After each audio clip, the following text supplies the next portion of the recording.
This is the BrewVerie Report. Daily news, once monthly. Here are your anchors, Paige, JT, and Mike.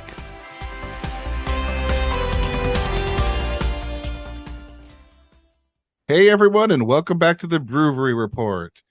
We have Paige back with us today. Yay, hey. But now JT's on assignment. Yeah, I know. Oh man, I know. We keep missing each other. But everyone's been missing you. Aw. Well, I'm your pilot for today in case anybody needs to, if this plane catches fire and we need to land it, I've got it. Your pilot Paige is with you. I got it. Awesome. We're coming in for a crash landing. We're coming in hot. For sure. I have missed you guys so much. I've missed you guys a lot. Well, at least you're back now then. Yes. Woo. Now, really quick, you were off out of Canada to Austin, Texas for the True Crime Podcast Festival. How was it? It was a lot of fun. It was also weird. 2 booths behind me, they were selling tasers. Oh, I would have been kind of nervous the whole time. Oh, yeah. Like, is somebody going to get me? I'd get arrested if I crossed the border with one. So they're illegal in Canada. Oh, and really? just every once in a while they showed up and I'm like, oh God. Oh yeah, that's just them. What the hell? I'm Canadian. I'm not used to this. Yeah, exactly. They were selling like pepper spray and tasers and all kinds of stuff. I was like, this is really Texas. Yeah. It was a little uncomfortable, but then I was talking with the ladies from Malice and Mocktails, and they were both like, we hate that too, and they're from Texas, so yeah, that sound just makes me jump anytime. Oh my goodness, no. Yes, I felt like I was going to be part of a news story. Oh, but I wasn't. But it was a lot of fun. Yes, the True Crime and Paranormal Podcast Festival. Yeah, it was a lot of fun. I'm so glad. Lots of new friends and finally met friends that I've had for years. Yeah, so it was good. Yes, I cannot wait for next year. Me neither. I cannot wait. And shout out to Breakfast with Mom, Shanoa and Sandra. Paige is back. Yeah, bless her heart. Mike told me about y'all's meeting and I just loved it. I loved it. I wish I could have been there to meet everybody too. Next year. For sure. All right. Well, we better move into the news. Let's do it.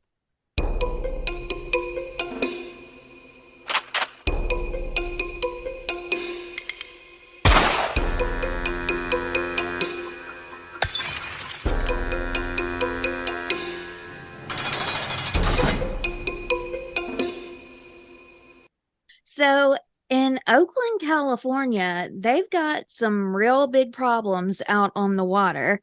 So you can add pirates to Oakland's list of crime problems.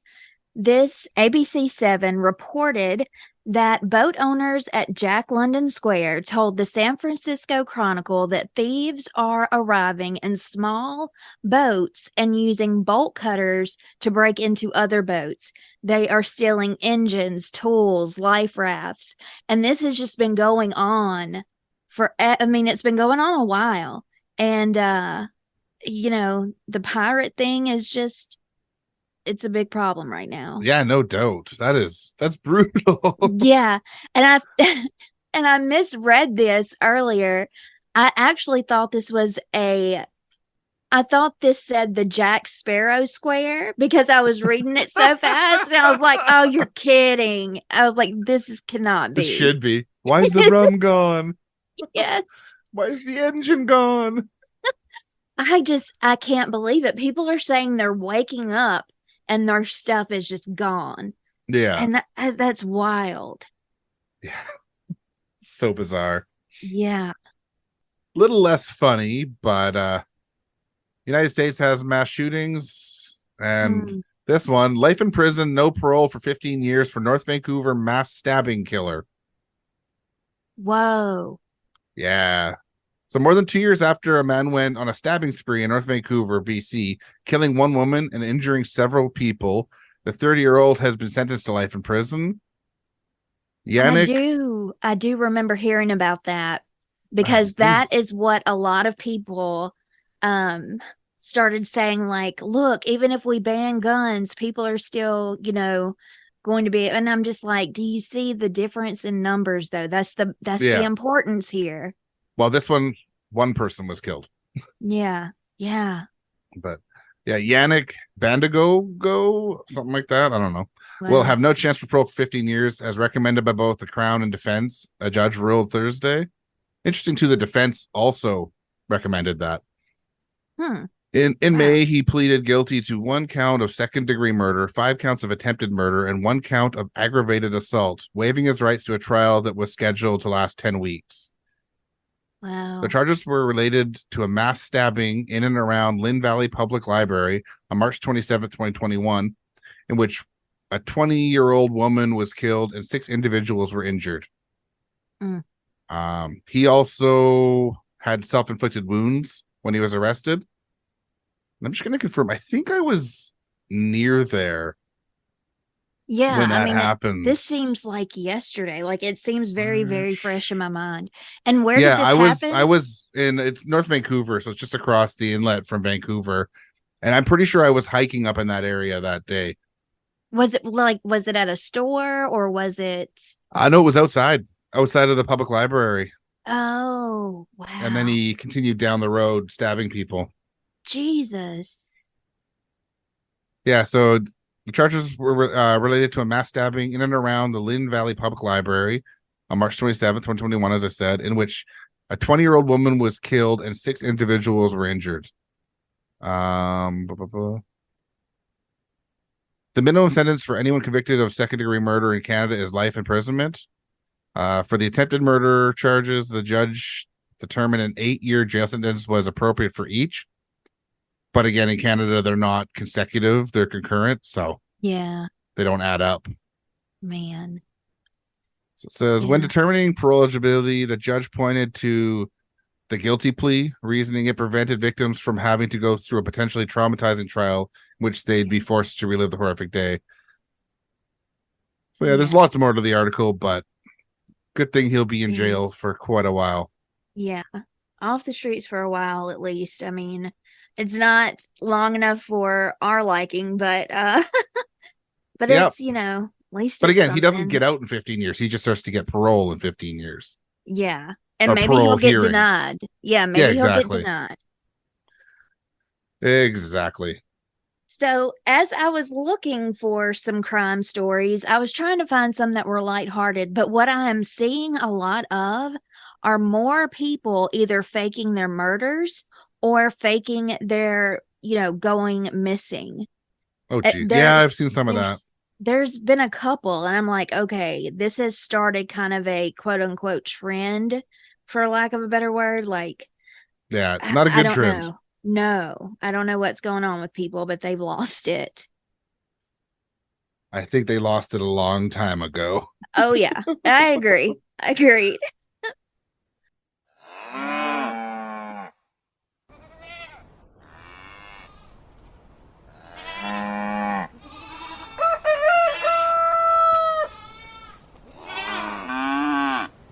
This is kind of sad, but bear with me because I can't help but, okay, so let me just tell you.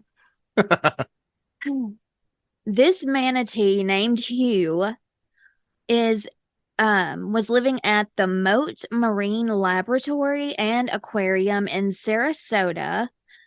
Okay, he died at the age of 38 back in April, and the staff noted that he had a change of behavior on April 29th. So they started watching what he was doing. Well, suddenly he was unresponsive and died from, oh man. So they did I don't know how to pronounce this, forgive me. Necropsy, is that how you? I think so, yeah. Okay. A necropsy report of Hugh's last day. And that told the story that he died from a 14.5 centimeter rip in his colon caused by a sexual encounter with another male manatee named Buffett, who is also his brother. Where was this again? This was in Sarasota. So Florida? Florida. I guess that makes sense. Yeah, Florida. We love you. But not your manatees. A fecal sample was collected from Hugh after the encounter, and that confirmed the presence of fresh blood, and officials noted that the manatees engaged in sex, and they continued throughout the day. And then around 5:15, Buffett was seen penetrating his brother Hugh, and he swam away, and witnesses noticed that Hugh was still at the bottom of the pool and not responsive. They fucked to death. Yeah. I mean, if you're gonna go, and you got a choice of how. Oh, yeah.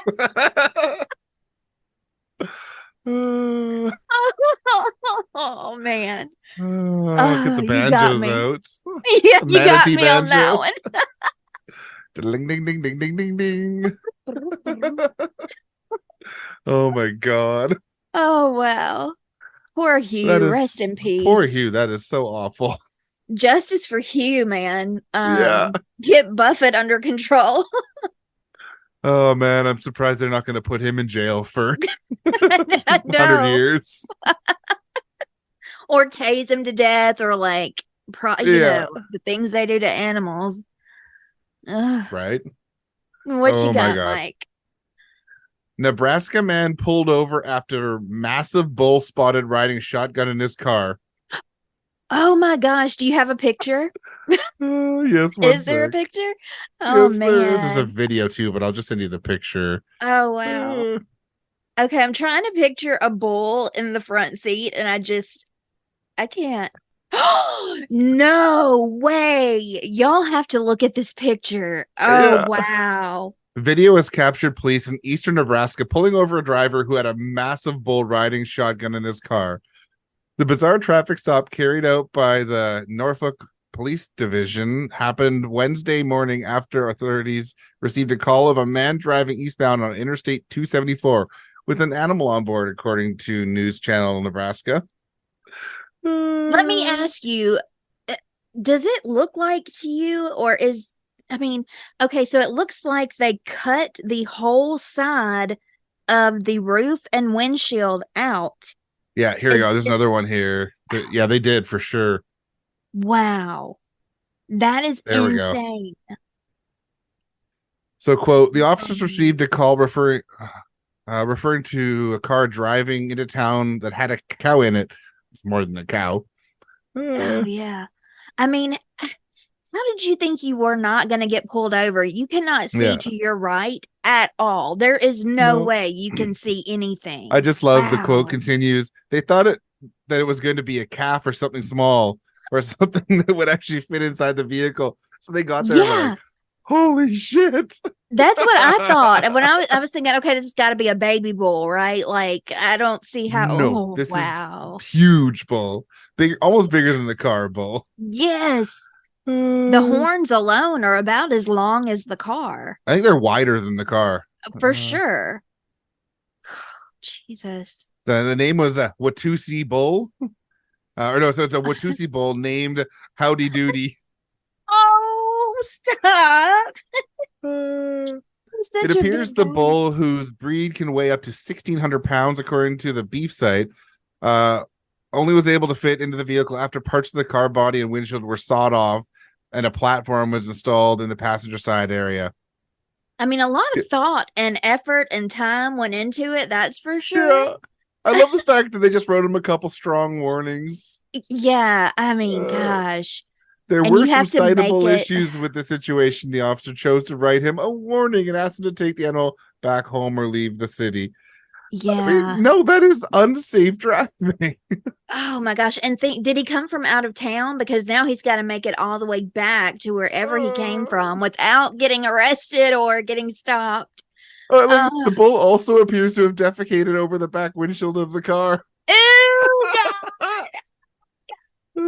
Oh, and you know how they do when they're pooping and they swipe their tail? Yeah. So you know he's flinging shit everywhere. That's so gross. Oh, no. Yeah, it doesn't say where he was going or where he was coming from, but oh my God. What a weird, shitty situation. That is awful. That smell is the worst, too. Gross. Yeah. You got another one? Yeah, so this power outage in New Jersey happened, and the whole community went dark, and the culprit was a fish that was dropped by a bird that landed on a transformer. I mean, what are the odds even of that? You wouldn't think very much. Yeah, one of the police officers said, "We are guessing a bird dropped it as it flew over." In a later post, they had a little bit of fun asking readers to remember the fish as, quote, the victim in this senseless death, dubbing him Gilligan, calling him a hardworking family man and a father to thousands. I love it. The suspect, they said, was last seen flying south, and readers were urged not to try to apprehend him because although he isn't believed to be armed, he may still be very dangerous. Oh my gosh. Oh my God. Oh, and one of the officers said, if you've ever dropped your ice cream cone at the fair, you know the feeling. Yeah. I can't believe it was like commit a crime and just fly away without waiting. Yeah. I just flew the coop.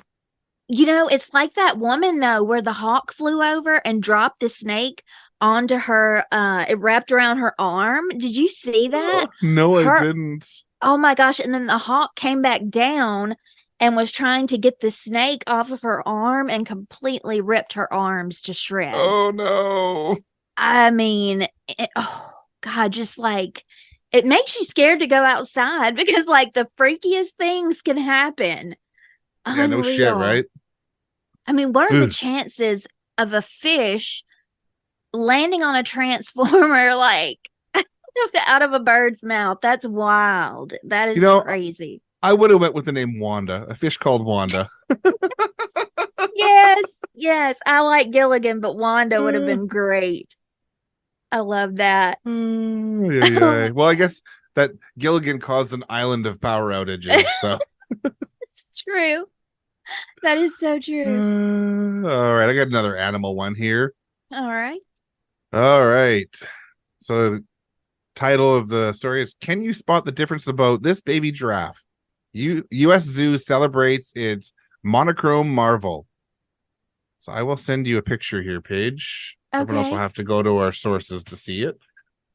A giraffe without spots at a Tennessee zoo may be plain, but she's definitely not ordinary.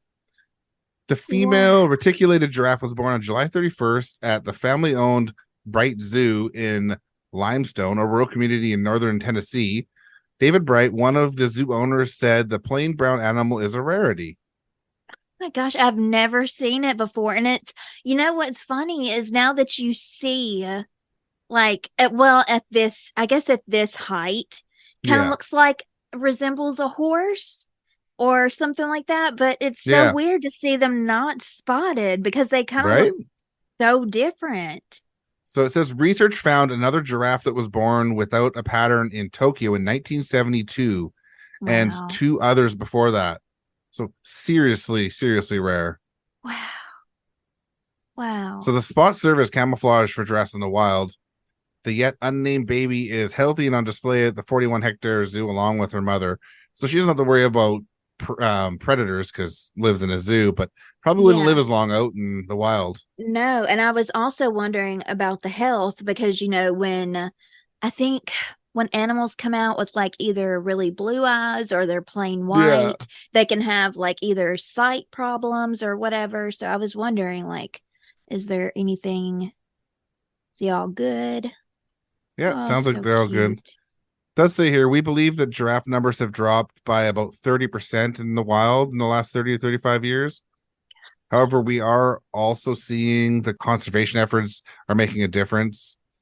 So, yeah. So okay. So, I never thought about it, but I guess there probably is a poaching problem with giraffes oh too, God, huh? yeah. Just in general, That's just so sad. I agree. But yeah, that's that story. Do you have another one? I do have one more for you. Okay.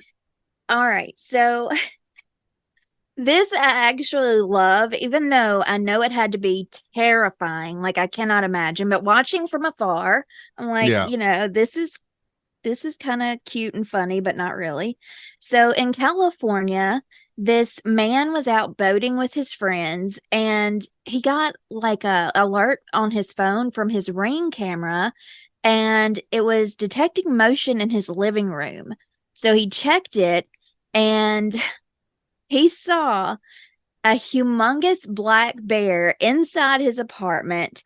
Um, he said he slowly walked up to the window where he had broken in the screen and gotten through. And, you know, I think when he looked at the camera, the bear was actually asleep in his bed. Um, that is just insane, but he messed up that apartment. I mean, just totally trashed Oh and yeah. clawed stuff up, smashed the TV, shredded the bed linens, garbage all over the floor. But you picture a bear like just snuggly and napping on the bed. Like, how can you be Nope. mad? No, I don't. I don't think that at all. Yeah, no, not at all. Mike threw a fit one time. Where were y'all at? And like in the middle of this, it looked like a busy, busy street. There was a baby bear in the middle of the road. And I was like, oh my gosh, I wish I was there. I would try to go get it. And Mike was like, oh, you don't want to do that. No, you don't. You're one of those dead tourists. Yeah, completely. Yep. Completely. I would risk it all for a baby bear. I just want to know if the bear tried all the beds in the apartment to see which one was the best one.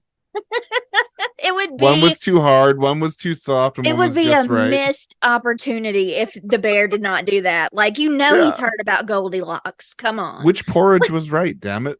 Yeah, we want to know. Oh Did God. anyone think to ask the bear Yeah, how any he felt. questions? Oh, Jesus. Oh man, I love it. And ladies and gentlemen, once again, please make sure all your seatbelts are securely fastened. All electronic equipment must be switched off. This includes laptops, mobile phones, and Kindles. We're landing shortly. Well, since we're talking about travel, Ottawa warns LGBTQ travelers they could be hit by U.S. state laws. So, Global Affairs Canada has updated its travel advisories for the United States by warning LGBTQ people that some state laws may affect them on their travels. What? Quote, some states have enacted laws and politics that may affect an LGBTQ plus person. So they're saying to check every state and local law to make sure that it's safe for you to be there.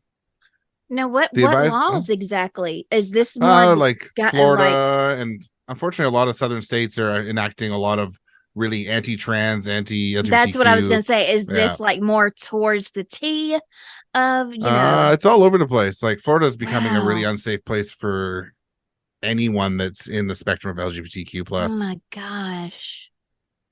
This advisory sends visitors to a government webpage providing broad information on how members of the community could be targeted while traveling to foreign countries.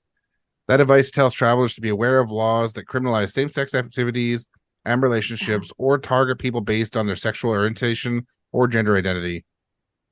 Wow. Just when you think they can't come up with more ways to really, figure out a way to be awful to people and be mean and violent. Just it gets worse. It does. And it does say that the updated advice does not mention any specific law or state policy, nor does it suggest staying away from a particular state. When asked for details, a department spokesperson pointed to laws targeting the transgender community. Yeah. I think like before you go somewhere, whatever town you're staying in, just like research that place. Yeah. And see what their laws are. Yeah, it's pretty awful. you realize how privileged you are when you realize like, oh, I've never really had to look up the town I'm gonna stay in because I was scared that wow. Exactly. Wow. So, quote, since the beginning of 2023, certain states in the U.S. have passed laws banning drag shows and restricting the transgender community from access to gender-affirming care and from participating in sporting events. The information is provided to enable travelers to make their own informed decisions regarding destinations. Outside Canada, laws and customs related to sexual orientation, gender identity, gender expression, and sex characteristics can be very different from those in Canada. Wow. That makes my heart sad. It really does. Oh, yep. Man. And they already have warnings about gun violence in the United States too, so man, sad. Everybody please stay safe. Yeah, here's just further down in the article. The American Civil Liberties Union, ACLU, says it is tracking 494 anti-LGBTQ bills in the U.S. and are working their way through the state legislatures right now. And of those, 230 will affect schools and education policies, which is just nuts. Absolutely. Yeah, so vote these idiots out, please. Yeah. Oh, did you see Mitch McConnell had a glitch? Slow moments? Yeah. Glitch in the Matrix? Yeah. No, I didn't. Everybody's like, he's glitching because he's like 100 years old, people. Like, don't be surprised. Oh, it's okay. He only looks 200. Oh, my gosh. All right, your turn. Okay, so there's this place in Poland called, well, it's spelled Hel, and in English it sounds like hell. And I don't know how they might pronounce it in Poland and Warsaw. Welcome to hell. Yeah. So the bus 666 is the number of the bus. Is the bus that takes people to hell. And the bus some Christian conservatives have protested the number signifying the devil on a bus leading to a place that sounds like the word hell in English. It looks really beautiful. I just pulled up really? photos. Yeah. Oh my god, I haven't hell looked. Looks beautiful. Oh my gosh. Oh, so okay, it was announced recently, this is very recent. It was announced that the number is now 669. Oh, so they did have to change it. Just put it 999 because it's the number of the beast upside down. Yeah. Local media said the bus company acted under pressure of Christian groups who had pushed for the change, but were already thinking of returning to the old number amid a public outcry over the change. The local news portal, trosmiasto.pl, I don't know, said that the line operated under the number 666 since 2006, first as a local joke before attracting riders from across Poland and beyond. So everybody was coming to ride, say they rode bus 666 to hell. I mean, that is awesome.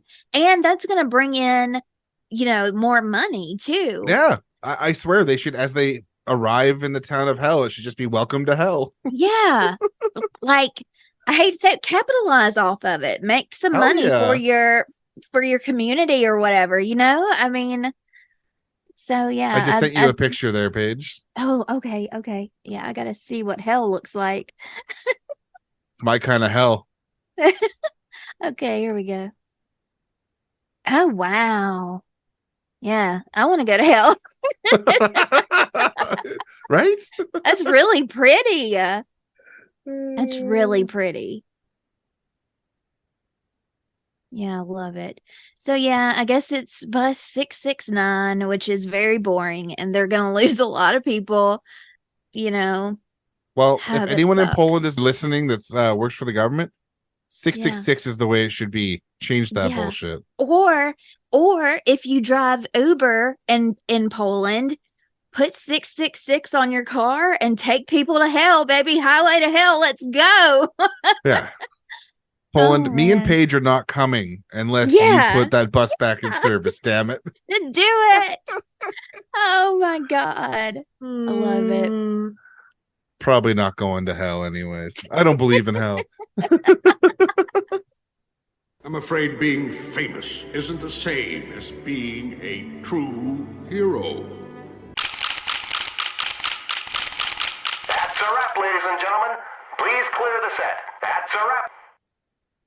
So the musician Drake was in Vancouver very recently for 2 concerts. Actually, it might have been last night and tonight that he had shows. Don't tell me he's done something that we're gonna have to cancel him for, because I love Drake. What's happening? No, we're just gonna he's just gonna have to laugh at him a bit here. Oh, God. So Drake demands Cactus Club drinks ahead of Vancouver show, which Cactus Club is a chain of restaurants. Mm-hmm. Canadian rapper Drake made an urgent request to staff at a Cactus Club cafe in Vancouver this week, demanding they send a specific drink to his hotel room within 30 minutes. Oh, man. Why you gotta be like that? Because he's a hip-hop artist. Ahead of his Wednesday show at Rogers Arena, Drake posted a video on Instagram demanding the Cole Harbour location sent him 4 peach bellinis, which he referred to as Lena Turner's.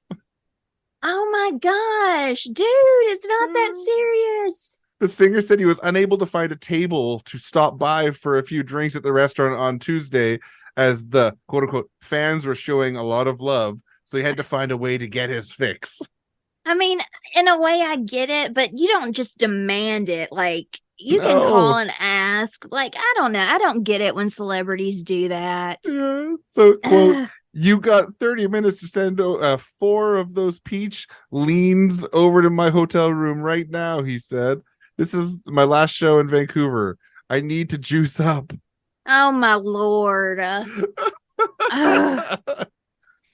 Jeez. So, of course, they sent the fucking bellinis to Drake's room. Yeah, I mean, how can you not? You know, then you're going to look like, they'll make you out to look like you did something wrong. Up until sort of early COVID, it was illegal for restaurants to deliver drinks and stuff. So, oh, wow. They wouldn't have been able to do this before. Yeah, I didn't think about that, because then that's like open container in the car. Exactly, yeah. Yeah. So he later posted a picture of a Cactus Club employee at his door, drinks in hand, with the red on top, just like he requested. I hope he really tipped those people really well, which I'm sure he did, but like, I'm you sure owe them he a party like at your house, or a really good tip or something. Actually, I didn't get that article, but also his shows were postponed a day or two because Rogers Arena, where the Vancouver Canucks play, they bought this brand new video board for the middle, and they were having trouble and they couldn't raise it to the roof, so they couldn't do a show because it was sitting on the surface where the ice would be. Oh my God. Oh man. Oh wow. That is the floor. Yeah, that is huge. Yeah. Whoa. Yeah. I don't know how much you keep up with this, Mike, but since we're on the topic of celebrities, did you hear that Brittany and her husband Sam got divorced? I think he filed for divorce, but now she thinks that Sam was kind of working together with her father, according to, I think it was Page 6 or something. Like, a supposed source was speaking on her behalf. And she thinks that maybe her husband, which they said that, you know, she was completely over him months before they got married, but that he might have been in cahoots with her dad to keep her in that conservatorship for that long. Oh, Jesus. And, you know, as much as I hate to say it, we're seeing her off her rocker right now and not in a good mental place, I don't feel. So as much as I don't think the conservatorship was necessary, I think she's so traumatized by just therapy and therapists that she just won't get that help. And she really, really needs that help. And it's heartbreaking to see it. Yeah, she definitely she should have no connection to her father, if not her parents at all, because they're toxic. But yeah, For I don't sure. know. I haven't been listening anything about her, but if she's experiencing major mental health issues again, then she should definitely get help, but it is not from her family. Yeah, for sure. For sure. Yeah, she just posts videos every day, dancing and spinning and wearing next to nothing and flipping off the camera and stuff. And it's like there's some people that say, well, she's just getting it out of her system and all this stuff. And there are some people who are like, yeah, but if you saw Jennifer Lopez doing this every day and, it wouldn't be the same. Like, you would be like, what's wrong? What's going on? Yeah. So well, I there's so much trauma in her life because she was, for sure. Just say it. She was abused. Yeah, she by was. the movie or not the music industry, she was one of the Disney whatever, wasn't she? Yeah, the Mickey Mouse Club. That's the Mickey Mouse Club, by her parents. Yeah, it's awful. She might have seemed like she had a great life, but yeah.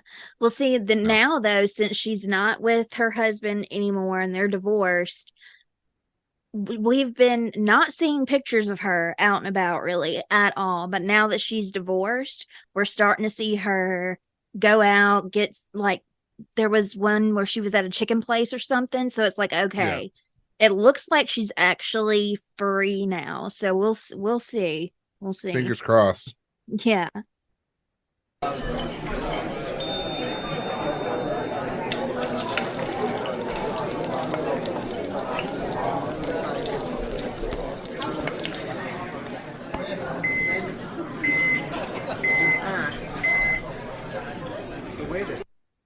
And now I lost it, but I do remember it. I don't remember where exactly it was, but somebody went out to the grocery store to get some spinach. When they got home with it and opened it up, there was I don't know why I just said still, like they don't make spinach out of frogs, but there was a frog in the spinach and it was alive.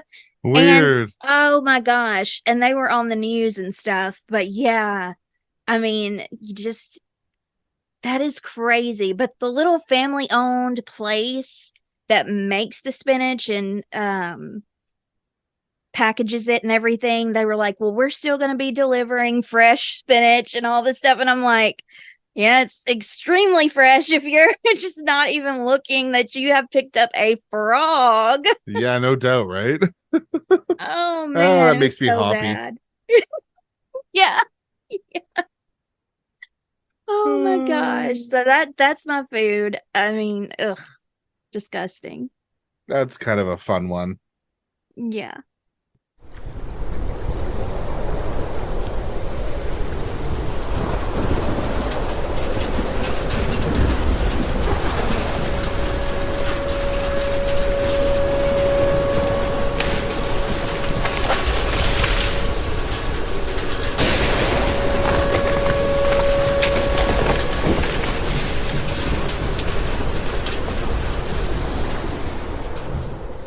If it weren't for the siren, like I would love to go to sleep to that. Like I was like, man, this sounds really good. And then the sirens kick in, and I'm like, oh, never mind. Thunder, lightning, trees cracking and falling. Yeah. Oh, that's wonderful. It definitely sounds like tornado season in Mississippi for sure. Exactly. And speaking of tornadoes, as tornadoes touched down in Windsor, Essex, an Ontario storm chaser baby entered the world. Oh my God. So, quote, she's our little tornado baby, says mom Gina Dunmore, who accompanies husband Craig on chases. Wow. Essex resident Craig and Gina Dunmore enjoy a good storm. But they didn't expect their first child to be born during an actual tornado condition in southwestern Ontario. Cecilia May Dunmore entered the world at 10:40 p.m. on August 24th, the same time frame that at least two tornadoes touched down in Windsor and I can't. In Windsor area, according to the Northern Tornadoes Project researchers. Wow. I can't imagine how much stress you have to be under anyway while having a baby. Yeah. And then on top of that, knowing like there are tornadoes that could just blow through here right now. That is insane. Luckily, they're at a hospital, so it's probably better prepared to deal with a tornado. Okay. Because honestly, for whatever reason, I was thinking they were out storm chasing. No. Okay. I've already read part of this article earlier. The wild weather conditions caused a momentary power outage at Windsor Regional Hospital, the Met campus, where she was in labor. When it was time to deliver, that's when the tornado warnings went off, Gina said. I was a little nervous, but I was in good hands.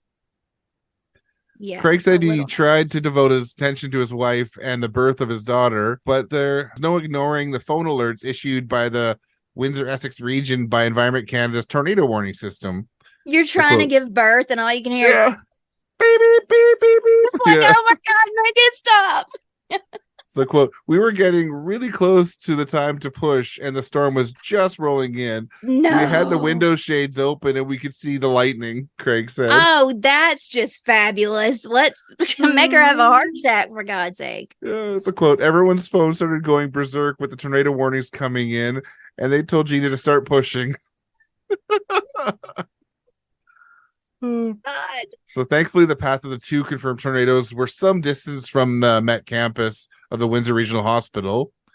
Damage analysis of the Northern Tornado Project indicate an EF0 twister with 125 km/h winds started in Windsor West and moved to LaSalle, while the EF1 twister with 145 km/h winds moved to its TECUMSEH. I don't know. Oh, wow. Tecumseh? That place. Somewhere else.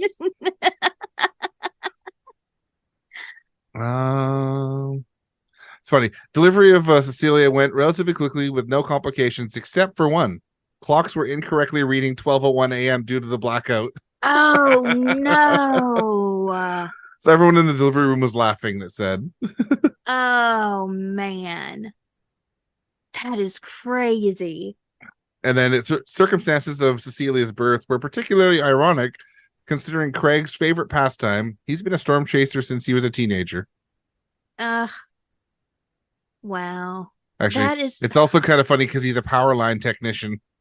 So the power outage. Oh, wow. I mean, that is insane to me. Wow. Well, I'm glad that everything worked out okay, because that could have definitely been a different outcome.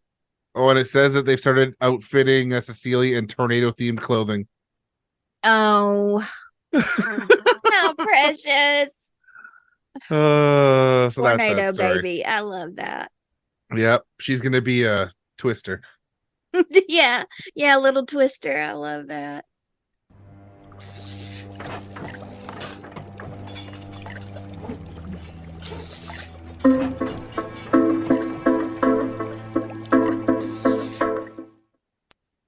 Okay, so let me get where this place is really quick.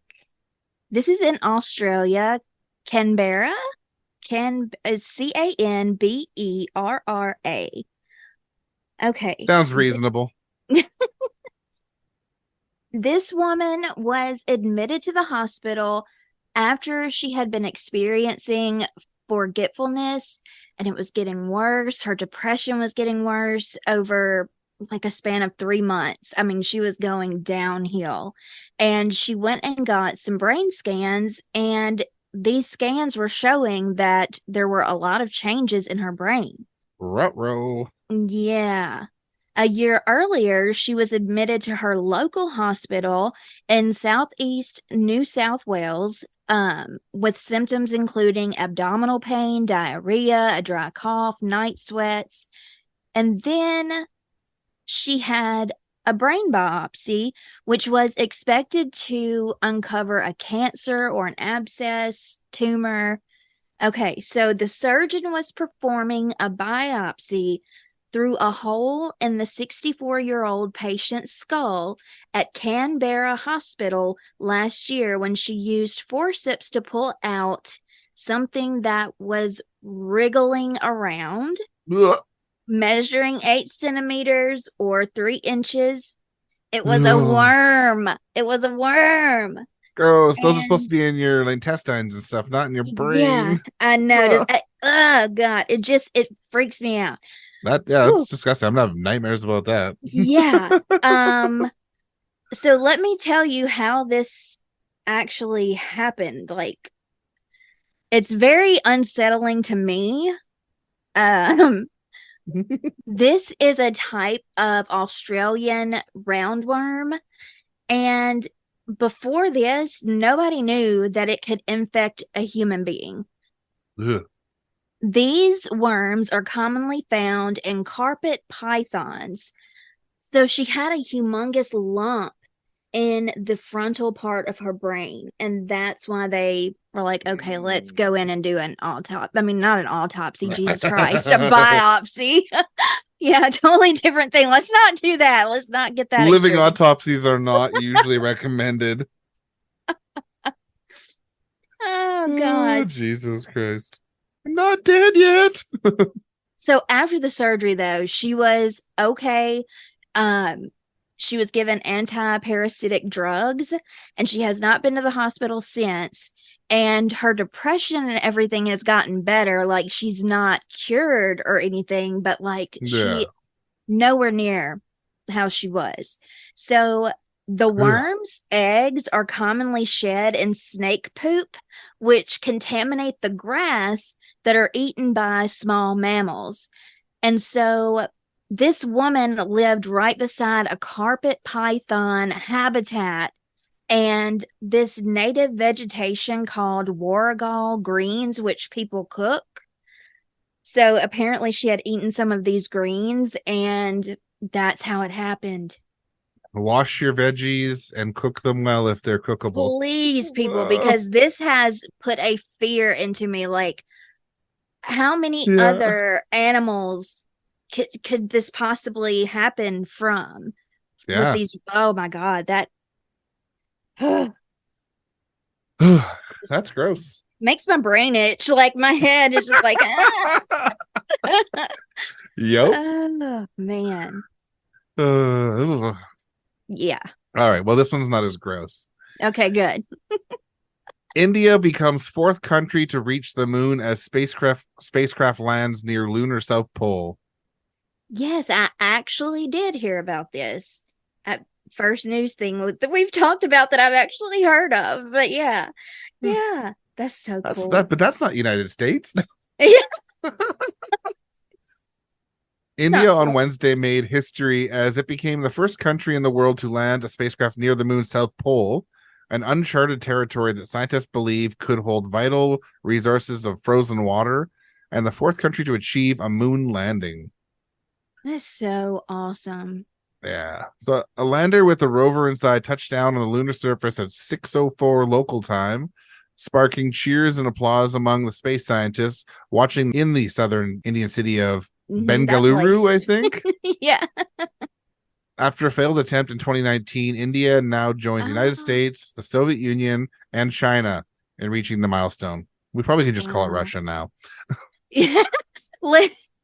Listen, this comes after Russia, what happened? They crashed into the moon? Like, what?